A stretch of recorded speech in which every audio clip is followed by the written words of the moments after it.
Good morning students.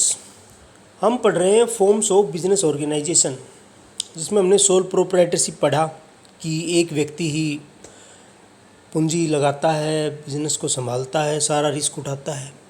उसके बाद हमने जॉइंट हिंदू फैमिली बिजनेस पढ़ा, जिसमें एक जॉइंट फैमिली बिजनेस करता होता है एल्डेस्ट मेंबर। उसके बाद पार्टनरशिप डिस्कस करी कि दो या दो से अधिक व्यक्ति यानी कि 50 तक पर्सन जो हैं वो मिलके कोई भी कारोबार करते हैं, लीगली पार्टनरशिप कहलाती है। आज हम एक और फॉर्मेट पढ़ेंगे, कोऑपरेटिव सोसाइटीज़। सहकारी समितियाँ हिंदी में इनको बोलते हैं, कोऑपरेटिव सोसाइटीज़। तो एक ये फॉर्मेट भी है, देखें क्या है इसके अंदर कोऑपरेटिव सोसाइटीज़ में। इसमें भी कुछ लोग इकट्ठा होते हैं, वॉलेंट्री कोई बिजनेस करते हैं, छोटा मोटा सहयोग करते हैं। देखते हैं आगे। Voluntary associations of persons constituted for the purpose of protecting their economic and social interests। Voluntary होता है स्वैच्छिक, यानी कि अपनी इच्छा से क्या करते हैं, कुछ पर्सन्स एक एसोसिएशन बनाते हैं। अब आप कहोगे कि जी वो तो पार्टनरशिप में बनाते हैं, वहाँ पे मोटिव अलग होते हैं, वहाँ पे प्रॉफिट मोटिव होता है, यहाँ प्रॉफिट मोटिव नहीं है। मेनली कोऑपरेटिव सोसाइटी क्या है कि कुछ लोग जिनके पास लिमिटेड मीन्स हैं, इनके बहुत लो लेवल पे इनकम है उनकी, वो साथ आते हैं इसके अंदर, और वो अपने इकोनॉमिक इंटरेस्ट और सोशल इंटरेस्ट के पर्पज से इकट्ठे हो जाते हैं। जैसे कि मान लो एक एग्जांपल लेते हैं कि भाई कोई रेडी वाले हैं, वो इकट्ठे होकर कुछ करें, सारे थोड़ा थोड़ा पैसा इकट्ठा करके। छोटे किसान हैं, वो अपनी ज़मीनों को इकट्ठी करके एक साथ खेती करें, कोऑपरेटिव एग्रीकल्चर उसको बोलेंगे। तो इसी तरह से ये एक कोऑपरेटिव सोसाइटी क्या है कि वॉलेंटरीली कुछ लोग विद लिमिटेड मीन्स वो इकट्ठे आते हैं, साथ में कुछ करते हैं। कंज्यूमर भी इकट्ठा हो सकते हैं, वो आगे हम इसके टाइप्स में पढ़ेंगे। तो voluntary association of persons constituted for the purpose of protecting their economic and social interest. देखिए ये इकट्ठे हो रहे हैं। कोऑपरेटिव सोसाइटीज़, बेसिक प्रिंसिपल है कोऑपरेटिव सोसाइटी का self help through mutual help, यानी कि one for each for one, इस तरह से each for all and all for each, यानी कि एक सब के लिए और सब एक के लिए, सब आपस में सहायता करते हैं इसके अंदर। ये कोऑपरेटिव सोसाइटी का बेसिक एक प्रिंसिपल है, self help through mutual help. Features देखते हैं, पढ़ते हैं फीचर्स। इस पे एक्ट जो है भाई वो 1912 है, cooperative society act 1912। Voluntary membership, सबसे पहला इसकी जो फीचर है वो है कि इसकी मेंबरशिप जो है वो वॉलेंट्री है। जो भी इनकी फ़ीस डिसाइड कर रखी है, मेंबरशिप फ़ीस होती है, वो आप दे के कभी भी मेंबर बन सकते हैं, कभी भी इसको छोड़ सकते हैं। Anybody can become a member in a cooperative society at his own wish and there is not compulsion at all, यानी कि अपनी इच्छा से कभी भी बन सकता है, कोई उसके ऊपर दबाव नहीं किसी तरह का, छोड़ सकता है। लीगल स्टेटस, कोऑपरेटिव सोसाइटी का एक लीगल स्टेटस होता है। अब अगर लीगल स्टेटस है अलग से, तो लायबिलिटी लिमिटेड होती है भाई मेंबर्स की, यानी कि कोऑपरेटिव सोसाइटी अलग है, इसके मेंबर अलग। इसके मेंबर्स की लायबिलिटी क्या होती है, लिमिटेड होती है। जो पैसा उन्होंने लगाया है लॉस की कंडीशन में वही डूबेगा, उससे ज़्यादा कुछ नहीं। जबकि पार्टनरशिप में, सोल ट्रेड में ऐसा नहीं था।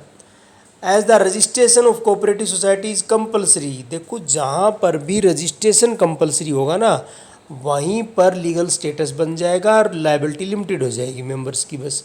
अब सोल ट्रेड में देखो, हमने देखा कि रजिस्ट्रेशन कंपलसरी नहीं था। जॉइंट हिंदू फैमिली बिजनेस में भी ऐसा कुछ नहीं था। पार्टनरशिप में भी मैंडेटरी नहीं है रजिस्ट्रेशन, जबकि इसका तो जो है फॉर्मेशन ही रजिस्ट्रेशन से होता है।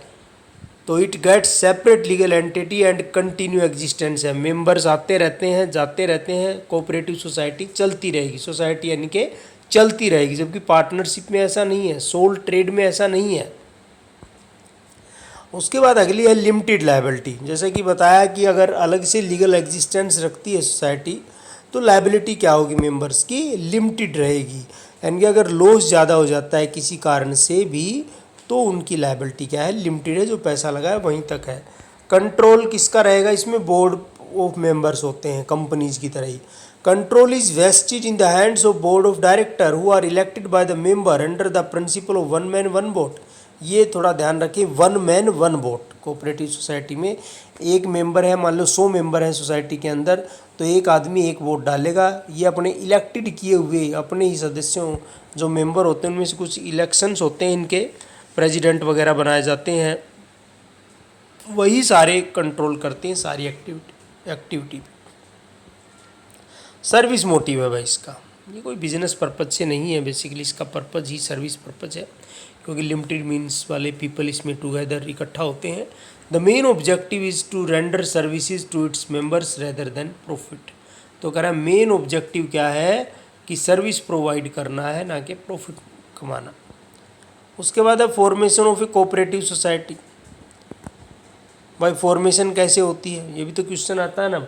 अब फीचर्स तो पढ़ चुके हैं हम कि फीचर्स के अंदर तो जो है लायबिलिटी लिमिटेड होती है, लीगल स्टेटस है, वॉलेंट्री मेंबरशिप है, सर्विस मोटिव है, और इक्वली वोटिंग राइट्स भी आ गया, 1 मैन 1 वोट।